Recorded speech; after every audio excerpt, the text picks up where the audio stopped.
ಸಾಮಾನ್ಯವಾಗಿ ಈರುಳ್ಳಿ ಬೆಳ್ಳುಳ್ಳಿನ ರುಬ್ಬಿ ನಾವು ಪಲಾವ್ಗಳನ್ನು ಮಾಡ್ಕೊಳ್ತಾ ಇರ್ತೀವಿ. ಆದರೆ ಹೊರಗಡೆ ಹೋಟೆಲ್ಗಳಲ್ಲೆಲ್ಲ ತಿಂತೀವಲ್ಲ, ತುಂಬ ಟೇಸ್ಟಿಯಾಗಿರುತ್ತೆ, ಜೊತೆಗೆ ಹೆಚ್ಚು ಮಸಾಲೆ ಕೂಡ ಇರೋದಿಲ್ಲ. ಆ ಒಂದು ರೆಸಿಪಿನ ಇವತ್ತು ನಾನು ನಿಮ್ಮ ಜೊತೆಗೆ ಶೇರ್ ಮಾಡ್ಕೊಳ್ತಾ ಇದ್ದೀನಿ. ತುಂಬ ಸುಲಭವಾಗಿ ಮಾಡ್ಕೊಳ್ಳೋದು, ಟೇಸ್ಟ್ ಮಾತ್ರ ನಿಮಗೆ ಹೊರಗಡೆ ತಿಂದಂಗೆ ಅನಿಸುತ್ತೆ. ತುಂಬ ಸುಲಭವಾಗಿ ಮಾಡ್ಕೊಳ್ಬೋದು.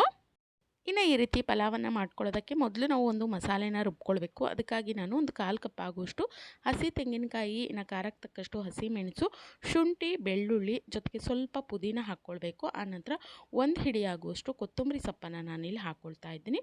ಪುದೀನ ಸ್ವಲ್ಪ ಜಾಸ್ತಿನೇ ಹಾಕ್ಕೊಳ್ಳಿ, ಟೇಸ್ಟು ಚೆನ್ನಾಗಿರುತ್ತೆ. ಇನ್ನು ಚಕ್ಕೆ, ಲವಂಗ, ಏಲಕ್ಕಿ, ಜೊತೆಗೆ ಸ್ವಲ್ಪ ಕಾಳುಮೆಣಸನ್ನು ಕೂಡ ಹಾಕ್ಕೊಂಡಿದ್ದೀನಿ. ಇನ್ನು ಇದರ ರುಚಿ ಹೆಚ್ಚಾಗಲಿಕ್ಕೆ ಈ ಒಂದು ಮಸಾಲೆ ಪದಾರ್ಥಗಳನ್ನು ಸೇರಿಸ್ಕೊಳ್ಬೇಕು.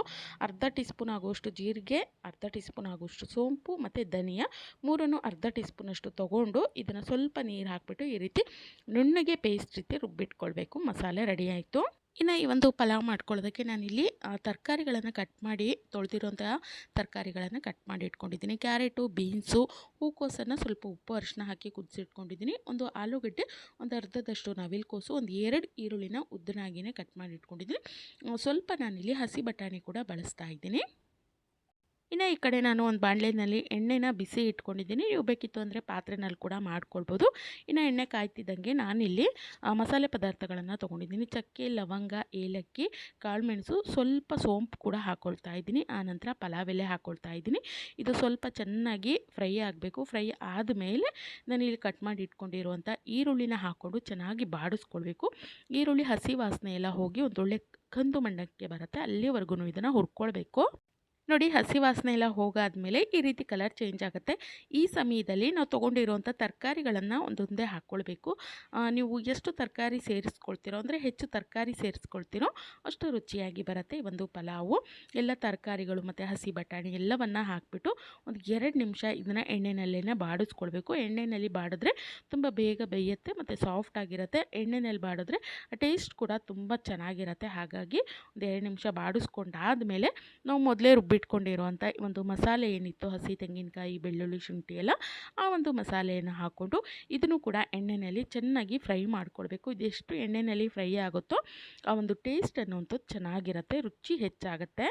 ಇದು ಎಣ್ಣೆಯಲ್ಲಿ ಚೆನ್ನಾಗಿ ಫ್ರೈ ಆದಮೇಲೆ ನಾನಿಲ್ಲಿ ನೀರು ಸೇರಿಸ್ಕೊಳ್ತಾ ಇದ್ದೀನಿ. ನಾನಿಲ್ಲಿ 1 ಕಪ್ ಆಗೋಷ್ಟು ಅಕ್ಕಿನ ತೊಗೊಂಡಿದ್ದೀನಿ, ಹಾಗಾಗಿ 2 ಕಪ್ ಆಗೋಷ್ಟು ನೀರನ್ನು ಸೇರಿಸ್ಕೊಳ್ತಾ ಇದ್ದೀನಿ. ನಾವು ಮಿಕ್ಸಿ ಜಾರ್ ಏನು ತೊಗೊಂಡಿದ್ವಲ್ಲ ಅದರಲ್ಲಿ ಸ್ವಲ್ಪ ನೀರು ಹಾಕ್ಬಿಟ್ಟು ಅದನ್ನು ಕೂಡ ಸೇರಿಸ್ಕೊಂಡು ಕೊನೆಯಲ್ಲಿ ರುಚಿಗೆ ಎಷ್ಟು ಬೇಕೋ ಅಷ್ಟು ಉಪ್ಪನ್ನು ಸೇರಿಸ್ಕೊಳ್ಬೇಕು. ಇನ್ನು ಈ ಒಂದು ನೀರು ಇನ್ನೇನು ಕುದಿ ಬರ್ತಾ ಇದೆ ಅನ್ನೋವಂಥ ಸಮಯದಲ್ಲಿ ನಾವು ಮೊದಲೇ ನೆನೆಸಿಟ್ಕೊಂಡಿದ್ವಲ್ಲ ಅಕ್ಕಿ, ಅದನ್ನು ಸೇರಿಸ್ಕೊಳ್ಬೇಕು. ಅಕ್ಕಿ ಹಾಕಾದ್ಮೇಲೆ ಚೆನ್ನಾಗಿ ಮಿಕ್ಸ್ ಮಾಡ್ಕೊಳ್ಬೇಕು. ನಾನಿಲ್ಲಿ ಅಕ್ಕಿ ಎಷ್ಟು ತೊಗೊಂಡಿದ್ದೀನೋ ಡಬಲ್ ನೀರು ಹಾಕ್ಕೊಂಡಿದ್ದೀನಿ. ನಿಮಗೆ ಉದ್ರುದ್ರಾಗಿ ಬೇಕು ಅಂದರೆ ಅಷ್ಟೇ ಹಾಕ್ಕೊಳ್ಳಿ, ಇಲ್ಲ ಸ್ವಲ್ಪ ಮೆತ್ತಗೆ ಬೇಕು ಅಂದರೆ ಒಂದು 1/4 ಲೋಟದಷ್ಟು ಜಾಸ್ತಿ ಸೇರಿಸ್ಕೊಳ್ಳಿ, ಮೆತ್ತಗಾಗುತ್ತೆ. ಇನ್ನು ಕೊನೆಯಲ್ಲಿ ಸ್ವಲ್ಪ ನಿಂಬೆಹಣ್ಣಿನ ರಸವನ್ನು ಹಾಕ್ಕೊಳ್ಬೇಕು. 1 ಹೋಳಷ್ಟು ನಿಂಬೆಹಣ್ಣಿನ ರಸ ಹಾಕಾದ್ಮೇಲೆ ಇದನ್ನು ಕೂಡ ಒಮ್ಮೆ ಚೆನ್ನಾಗಿ ಮಿಕ್ಸ್ ಮಾಡಿಬಿಟ್ಟು ಲಿಡ್ಡನ್ನು ಕ್ಲೋಸ್ ಮಾಡಬೇಕು. ಫ್ಲೇಮನ್ನು ಮೀಡಿಯಮ್ ಫ್ಲೇಮಲ್ಲಿ ಇಟ್ಕೊಂಡು ಒಂದು 7 ರಿಂದ 8 ನಿಮಿಷಗಳ ಕಾಲ ಚೆನ್ನಾಗಿ ಬೇಯಿಸ್ಕೊಂಡ್ಬಿಟ್ರೆ ತುಂಬ ರುಚಿಕರವಾಗಿರುವಂಥ ನಮ್ಮ ಈ ಒಂದು ರೆಸ್ಟೋರೆಂಟ್ ಶೈಲಿಯ ಪಲಾವ್ ಅನ್ನುವಂಥದ್ದು ರೆಡಿ ಆಗುತ್ತೆ. ನೋಡಿ, ಇನ್ನೇನು 3/4 ಭಾಗ ಬೆಂದಿದೆ ಈ ಒಂದು ಪಲಾವ್ ಅನ್ನುವಂಥ ಸಮಯದಲ್ಲಿ ನಾನಿಲ್ಲಿ ಮೇಲ್ಗಡೆ ಸ್ವಲ್ಪ ಕಟ್ ಮಾಡಿರೋವಂಥ ಕೊತ್ತಂಬರಿ ಸೊಪ್ಪು, ಜೊತೆಗೆ ಅಗಲವಾಗಿ ಕಟ್ ಮಾಡಿ ಇಟ್ಕೊಂಡಿರುವಂಥ, ಅಂದರೆ ಸ್ಲೈಸ್ ಮಾಡಿ ಇಟ್ಕೊಂಡಿರುವಂಥ ಟೊಮೊಟೊ ಹಣ್ಣು, ಮತ್ತು ಒಂದೇ ಮಧ್ಯಭಾಗದಲ್ಲಿ ಕಟ್ ಮಾಡಿರುವಂಥ ಹಸಿರು ಮೆಣಸು ಇಟ್ಕೊಳ್ತಾ ಇದ್ದೀನಿ. ಜೊತೆಗೆ ಸ್ವಲ್ಪ ಒಂದು 1/4 ಟೀ ಸ್ಪೂನಷ್ಟು ಅಚ್ಚ ಖಾರದ ಪೌಡರ್, ಅಂದರೆ ರೆಡ್ ಚಿಲ್ಲಿ ಪೌಡರ್ ಹಾಕ್ಕೊಳ್ತಾ ಇದ್ದೀನಿ. ಆನಂತರ ಫ್ರೈ ಮಾಡಿ ಇಟ್ಕೊಂಡಿರುವಂಥ ಆನಿಯನ್ನು, ಈರುಳ್ಳಿನ ಈ ರೀತಿ ಕಂದು ಬಣ್ಣ ಬರೋವರೆಗೂ ಕರೆದಿಟ್ಕೊಂಡಿದ್ದೆ, ಅದನ್ನು ಕೂಡ ಸೇರಿಸ್ಕೊಂಡು ಮೇಲ್ಗಡೆ ಲಿಡ್ಡನ್ನು ಕ್ಲೋಸ್ ಮಾಡಿಬಿಟ್ಟು ಒಂದು 5 ನಿಮಿಷ ಬೇಯಿಸ್ಕೊಂಡ್ರೆ ಸಖತ್ ಟೇಸ್ಟಿಯಾಗಿರುವಂಥ, ನಾವು ಹೊರಗಡೆ ಏನು ಹೋಟೆಲಲ್ಲೆಲ್ಲ ತಿಂತೀವಲ್ಲ ಅದೇ ಟೇಸ್ಟನ್ನು ಕೊಡುವಂಥ ಒಂದು ಪಲಾವ್ ಅನ್ನುವಂಥದ್ದು ರೆಡಿ ಆಗುತ್ತೆ. ತುಂಬ ಟೇಸ್ಟಿಯಾಗಿರುತ್ತೆ. ಇನ್ನು ಈ ರೀತಿ ಮಾಡ್ಕೊಳ್ಳೋದ್ರಿಂದ ನೋಡಲಿಕ್ಕೂ ಕೂಡ ತುಂಬಾ ಚೆನ್ನಾಗಿ ಕಾಣುತ್ತೆ. ನಮಗೆ ಊಟ ಕಣ್ಣಿಗೆ ಚೆನ್ನಾಗಿ ಕಾಣಿಸ್ತು ಅಂದರೆ ನೋಡಲಿಕ್ಕೆ ತುಂಬ ಚೆನ್ನಾಗಿದೆ ಅನ್ನುವಂಥ ಸಮಯದಲ್ಲಿ ತಿನ್ನಲಿಕ್ಕೂ ಕೂಡ ಇಷ್ಟ ಆಗುತ್ತಲ್ಲ, ಹಾಗಾಗಿ ರುಚಿ ಮಾತ್ರ ಸೂಪರಾಗಿರುತ್ತೆ. ನಾವು ಹೊರಗಡೆ ಹೋಟೆಲ್ಗಳಲ್ಲೆಲ್ಲ ಏನು ಪಲಾವ್ ತರಿಸ್ಕೊಂಡು ತಿಂತೀವಲ್ಲ ಅದೇ ಟೇಸ್ಟನ್ನು ಕೊಡುತ್ತೆ, ನೋಡಲಿಕ್ಕೂ ಕೂಡ ಅದೇ ರೀತಿಯಾಗಿ ಕಾಣುತ್ತೆ.